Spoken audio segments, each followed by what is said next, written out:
এখন এত ডিভোর্স হওয়ার কারণ মেয়েরা নাকি চাকরি করে, তাই জন্য তারা মানে এত ডিভোর্স হচ্ছে।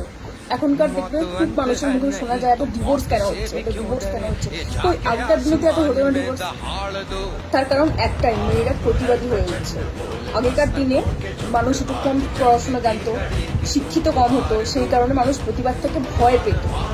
এখনকার মেয়েরা যেহেতু শিক্ষিত, তারা প্রতিবাদী হয়ে উঠছে। তারা প্রতিটা স্টেপে তারা কিছু বলছে, তারা জানাচ্ছে, তারা মুখ বুঝে সহ্য করছে না, তারা অত্যাচারিত হচ্ছে না।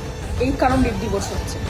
একটা মেইন কারণ হচ্ছে যেটা আগেকার দিনে যেটা পণ প্রথা, যেটা আমরা বলি যেটা পণ প্রথা, যেটা পণ আমরা চাইলেই দিয়ে দিত, কিন্তু এখন সেটা হচ্ছে না।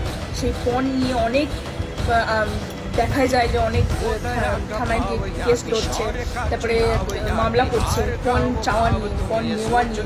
এই কারণে ডিভোর্স হচ্ছে। আর এখন তার স্বামীদের মেয়েরা কোনো দিনই অন্য মেয়ের সাথে বা কারোর সাথে পরকীয়া সহ্য করে না, এই কারণে ডিভোর্স হচ্ছে।